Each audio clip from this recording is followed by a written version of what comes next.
Hey YouTube, long time no see. Thanks for dropping by. Yes, I am still here. Just very busy with life, work, and honestly, I'm a little burned out. Not specifically with YouTube, but with the Magic the Gathering hobby. I want to talk about that a little bit today, maybe among other things. But that's why you've seen me a little bit less. So, thought I could open a couple things, share a few things, and we could talk about it. So first, I did find an awesome way to celebrate 30 years of Magic myself, and that was to jump way back to the beginning, when Wizards first celebrated the game for collectors. And this is the way that they did it. They executed this correctly, in my opinion. So check out this guy. This is the International Collector's Edition. Still sealed. Is that going to focus? No. Well, $50. I wonder if that number still works.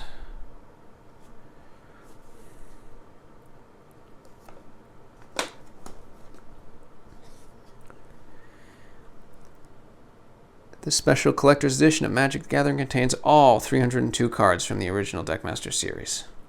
All of them. So one of my viewers actually contacted me looking to sell this. His name's Ryan. He's an awesome dude. We spoke on the phone for a while about life, liberty, the pursuit of happiness, all that good stuff. And we ultimately struck a deal. So, awesome piece of Magic history. Original price tag of $50. And they're hard to find. Although, believe it or not, the way Ryan found this, if I'm recalling the story correctly, so his buddy actually bought a beat-up old house and then hired him to help renovate it. And he found this among a bunch of other similar things in the basement. And his buddy isn't into this stuff, and so he just got to keep it as a sort of bonus for the work. So I guess stories like that actually happen sometimes. Crazy as it sounds. I'm going to keep it sealed. I love the time capsule element of it. And of course there's no Gambler's Premium on, Collector's Edition or International Edition. It's a complete set. And so many people will open them and, grade them. I guess you're gambling really just on the centering. So for many of these, the whole box can be off center. And, that obviously ruins your BGS grades. But, that's it. So really, if you're keeping it sealed, it's because you like what it represents. The history of it, not because you're preserving that Gambler's Premium. And that's me. That's where I am with something like this. So that actually segues into something else I wanted to comment about. I was going to make a separate video on it, but I think I'm just going to do it here. Alright, let me do a quick aside / update / out loud question of Magic 30 and its role in the hobby going forward. So forget about Hasbro and the sale and the drama. Forget about all that. Here are the two comments I wanted to make. First, as far as I can tell, and I could be wrong about this, what the hell do I know? But the secondary market for these cards is real. Rudy has sort of said or else implied that it's mainly bag holders and investors that are either pumping cards or cornering cards or shill bidding. Look, there's always some of that. So, I don't know, but as far as I can tell, this market is organic, it is active, and it is real. And I expect these cards are going to be a part of the hobby going forward, especially as we get further away from the sort of emotional mess that Hasbro left behind. So that's the first thing. I don't think it's fair to say that this market is not real, or that genuine collectors actually care about these cards. The second thing is I know that because, obviously, after staying out of Magic 30 for the last 6 months or whatever it's been, I have now bought some of the cards. And I've had some conversations with the buyers and the sellers who are opening these, and I find them to be genuine and passionate people. And I want to say that I think it's okay to participate in this market. So I want to get into both of those things. So as I mentioned very early on when this set was first announced, I do have several pet cards that I love. I have some global sets. I've got a global Sarah Angel set, for example. I have some artist sets.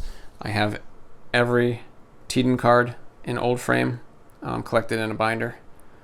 I love his artwork. He's my favorite artist. My River, obviously.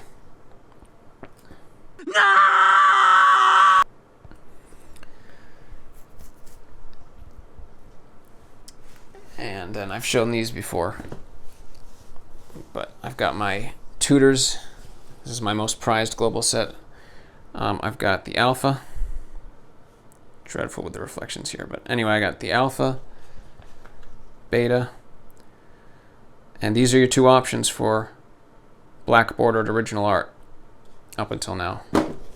And then of course I've got the Unlimited, the Pop 1 Revised, Summer, and now I got this too. So, new version of original art, black frame. I'm sorry, I think it's cool. And anyway, I've been watching how the narrative and the sentiment has unfolded the last couple months. And I wasn't touching any of this market anyway. Really more for fatigue reasons, as I said. I guess I'll open some packages while I meander here. It was really for sort of fatigue reasons. But as I was observing the conversation, I was a bit surprised by the direction that it sort of took. So many of us, myself included, we were vocal, we were adamant. We weren't going to buy any of these boxes from Wizards. And speaking for myself, I did not. I did not participate in that sale. No need to revisit all the reasons for that at this point. I think we all know what they are. I think they were well-founded. I think they were important. And I think as a community, we handled that properly. I did not participate in the sale because I did not want to give Wizards any money. And I did not want to play any part in what might be greenlighting this concept. And we all know how that went. The message was sent and received, I would say. We got 2 Wall Street downgrades. Hasbro posted some painful earnings. We had a just delightful fireside chat. And we had the very unceremonious pull down of the sale itself. When it was running. And yeah, with all that said and done, I did sort of still have a lingering interest in exploring the cards themselves, but I was just burned out on it, which I'll get into in a minute. But like I said, I noticed the sentiment in the months after. A lot of people who felt as I did about Hasbro and the move that they were making then carried on to develop what really sounds like contempt and just disdain for the 30th cards themselves. Even though nothing that happens now with those cards is of any benefit to Wizards. They don't get a dime at this point. There's nothing that someone participating or not participating in that market now is going to do to cause Wizards to possibly greenlight that concept over again. And wishing they hadn't done it in the first place, fair enough, I can sympathize with that, but it's not particularly useful. And so the reaction actually surprised me at first, but as I've thought about it, it makes sense. I get it. I can see why, to a lot of people, these 30th cards, that I showed, they're sort of avatars for the move that Wizards pulled.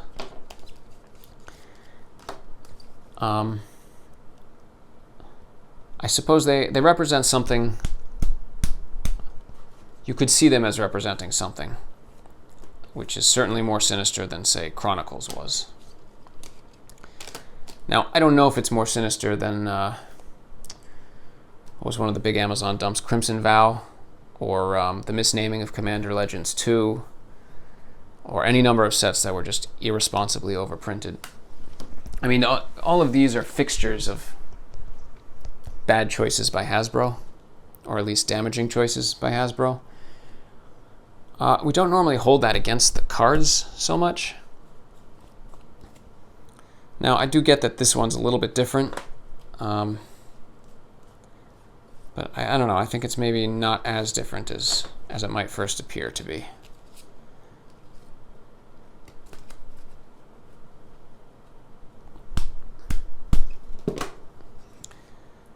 Quite a pile, mostly commons, but at least one rare. Take a look at this. Do as we do.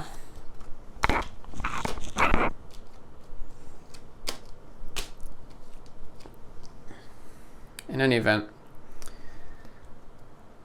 I can definitely draw the emotional line from the shenanigans that Hasbro pulled on us to the dislike of the 30th cards.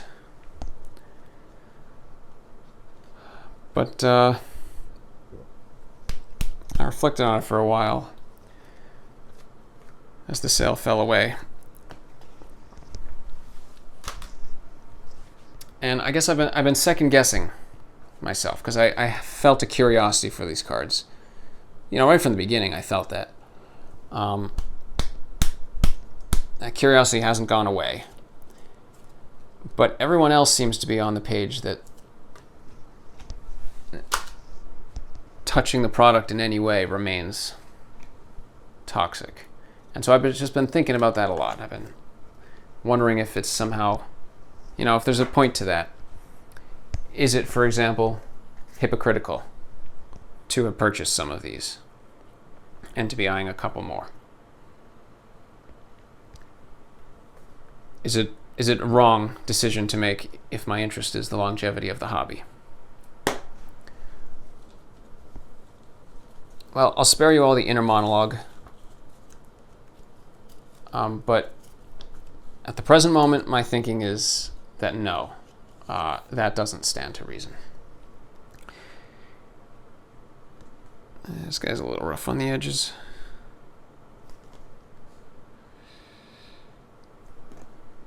Nice one. I don't think that stands to reason. It's sort of the same as, you know, I can listen to the song Thriller, for instance, if that comes on the radio, right? I can enjoy that song. That does not require any sympathy whatsoever for what Michael Jackson probably was, right? The two aren't the same thing. They don't play the same role. They don't embody the same things. So, yeah, it seems to me, you know, you can like what you want, dislike what you want. That's all good. No problem. But I did want to just be a voice against the grain here. In my opinion, it is okay to enjoy the Magic 30th cards. At this point, now that our message is said and done, they are a part of the hobby now. They exist. They mark a moment in history. A significant moment, I would say. We actually don't know. We don't know quite what they represent until we see how things play out with Wizards, but there's no doubt that they represent a significant moment. And I feel enjoying the cards themselves is not the same as supporting a direction that Wizards might want to take that could destroy the reserve list or sink the collectible side of the hobby. So maybe I'm wrong. I'm open to revision. But that's why I'm putting it on video. I would like to know what people think and what they make of that. And how they feel.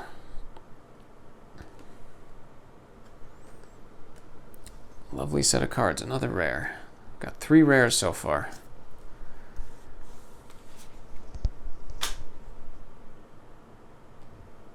surface damage on these.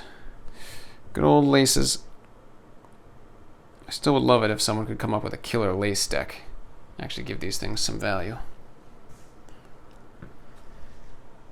So yeah, I've picked up a couple retro cards. I love the artwork. I always have. You know, that's why I obsess over these. And, you know, the black borders. I build global sets. The nostalgia's there. And now, of course, I will agree with, you know, Rudy and others who say, well, yeah, but would you rather have, you know, would you rather have this beta or this? The price isn't quite comparable, but, you know, people present that question, and fair enough. If I had to pick one, I'd pick the beta, right? But it's not really a fair question. I'd rather have an Alpha Soul Ring than a Kaladesh Masterpiece Soul Ring, if I'm choosing only one, right? But as it happens, I enjoy having both of those in my collection. Man, these all got the surface treatment. It's okay to collect different things that speak to you in different ways. And for me, this game has always come back to the art. And seeing them in variant forms, you know, Summer Magic I showed just a minute ago. Now this, the 30th. I don't know, I get it. But let me wrap up this tangent before this video is thumbs down into oblivion. Maybe we can take that up a bit more in the comments. So let's chat about Burnout, which is, of course, also related to the Magic 30. The Hasbro end of it, at least. Now the jump for the Horde. So one of the reasons I've been less active on YouTube is because I'm feeling a little burned out in this hobby right now. What I mean by that is it's just a mixture of emotions that I don't usually associate with being here and doing this. Certain amount of fatigue, I said a couple times, detachment. I feel a general lack of excitement at seeking out and adding pieces compared to how I used to feel. And just, you know, frustrated and just a host of emotions. Something I've always talked about on this channel since the very beginning is how the cards and the hobby and collecting, it's something that just makes me really happy. It's something I love to do. It's a passion for me. It explores, it revisits something I love from a time in my life that's meaningful to me. And, you know, the artwork and the nostalgia and, I don't know, it's the sense of mystery and awe that existed back then. It's powerful, man. It's powerful stuff. And I care deeply about it. And, you know, when I'm looking at my cards, I definitely still feel that. Just, you know, to be crystal clear about what I'm saying and what I'm not saying. You know, if I didn't feel that, I'd be one of these guys dumping everything to the market that I was reporting on last time. You know, for sure, I still enjoy the cards. But I used to get just about as much joy out of having the collection and putting it together and arranging it as I would get out of the process of hunting it down and making it. You know what I mean?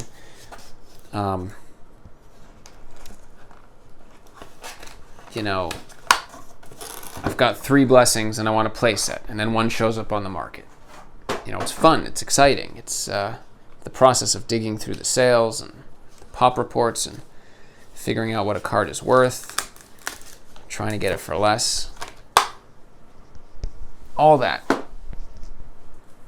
for me, is falling very flat right now. It's a pretty nice 8. I'll be cracking that guy out. Anything 8 or less, with very few exceptions, I crack out. Just because I prefer raw. Nice surface.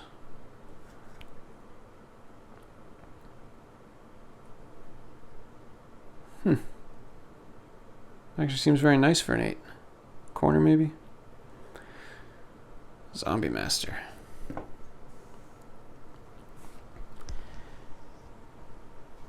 So I blame the sentiment change on 2 things. The first is the current market, which itself is related to the second thing, which is the Magic 30. Okay, so the market. I don't really know how to say it, but I don't know.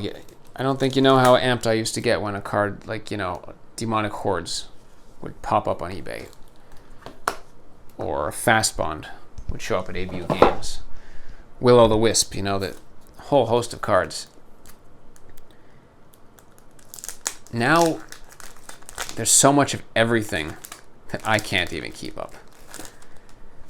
And, in absolute terms, it's not like this stuff is readily available.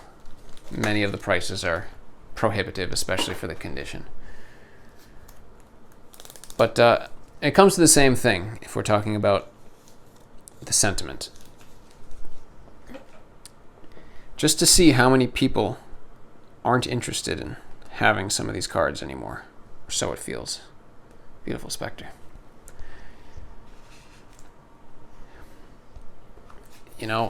Take Volcanic Eruption as an example, just because I happened to, looking at those listings earlier, I remember spending, months. It was months trying to find a copy. There were just none.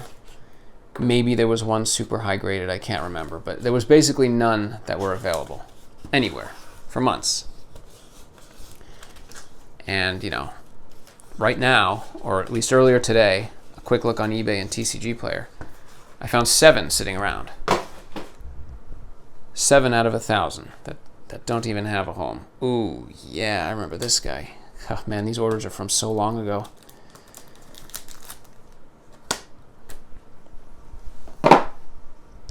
Art, one of my favorite cards. I mentioned in my last video that Disrupting Scepter had something like 30 copies on the open market.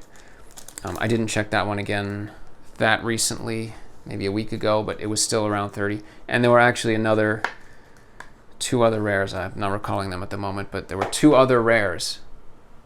Same 1,000 and whatever print run with 30 plus copies on the market. It's a non-trivial single-digit % of the entire print run on some of these cards that people don't want. At least not at current prices, which are hardly the highs. Oh, look at that guy.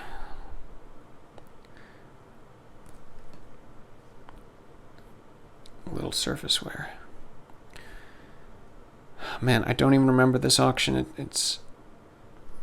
This is probably from November or something. Maybe a little later. But there were maybe 2 months where I just started winning auctions at prices that, I had not expected would be winners.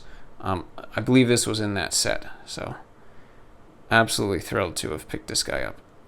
Nothing like an Alpha artifact. Mono artifact. Nothing like it. Add to that how iconic this card is, the Teton artwork, this condition.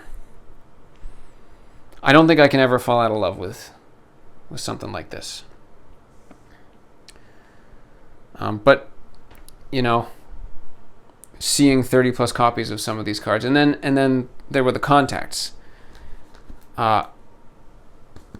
which, not to make it sound the wrong way, I absolutely love all the contacts I've been getting. I'm enjoying the conversations. I like seeing people's collections, even if we don't make deals. But the last 6 months were a bit of a barrage. Now, it's definitely slowed down the last 2 or 3 weeks, for sure. But, for many months, it was like, well, like I said, it was the feeling that nobody wanted this stuff anymore, and everyone was looking to sell it. And, besides the fact that I from a budgeting and capital point of view, I couldn't possibly absorb all of it. It was it was the feeling that it created. The sentiment of being around this stuff that I love but nobody else wants. Again, it's a terrible sample, right? Because people that are happily sitting with their collections aren't messaging me to sell. It's the people that want to sell that are messaging me to sell. So I know that, but you know, I'm not so good with articulating feelings. So you get what you get. But something about all that sentiment infects me. And it takes some of the thrill and excitement out of all this, or at least it has recently. So that's the market side. It's the feeling of everybody else, or at least many people, losing interest and leaving the hobby behind. That burns me out a bit.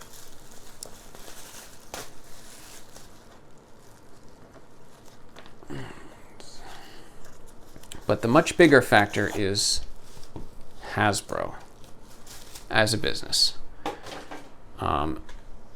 Magic 30. And of course the market conditions are a pretty direct consequence of all that. So it all stems back to that. Oh man.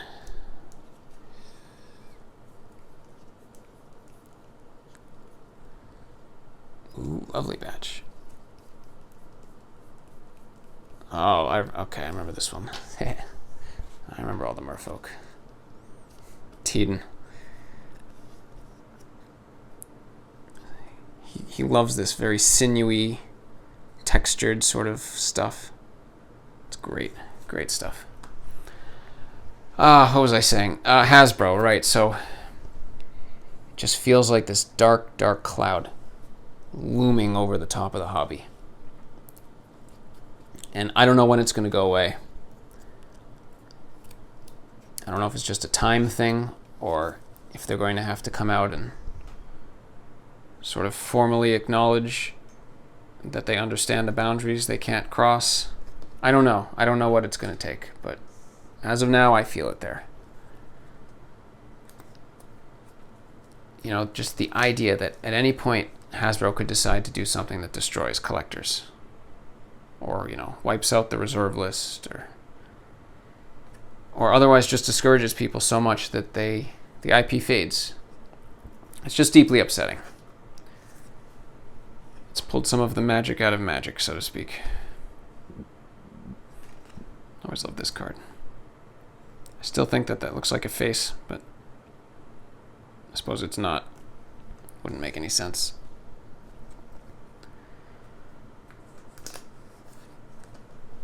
So, you know, the last couple weeks, I've really stopped buying.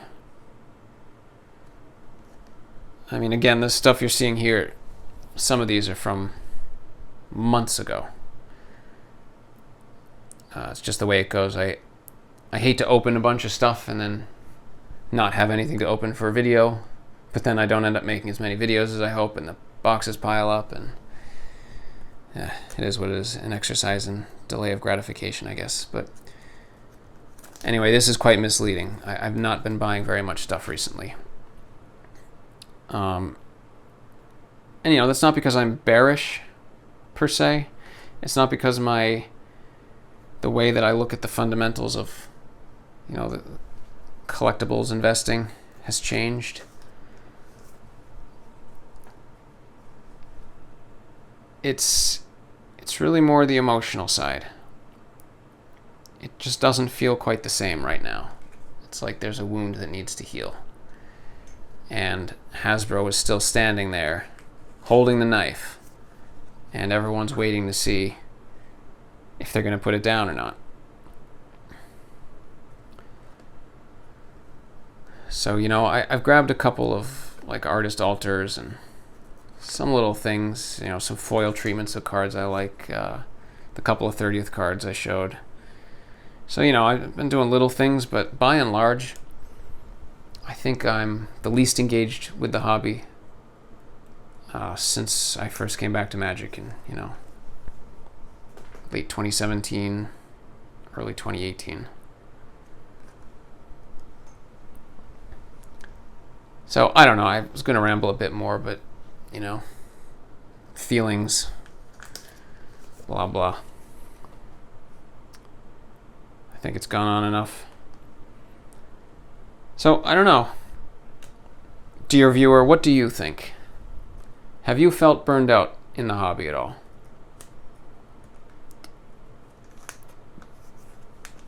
What did it take for that feeling to pass? Good old elves. And also, what do you think about these 30th cards? What do you think about the decision to buy some of them and to enjoy some of the artwork? Do you think it condones Hasbro's actions? Do you separate the cards from the events that brought them to be? I'd love to know your thoughts, as always. But I think that's good enough for today. Yeah. Thanks for joining me, and I will see you next time. Thanks for watching today's video. If you're enjoying my content and you want to be notified every time I release new content, well, all you have to do is sit there and keep hitting refresh on your screen. Keep hitting refresh for the next week or two, and eventually you will see a new video appear on my channel.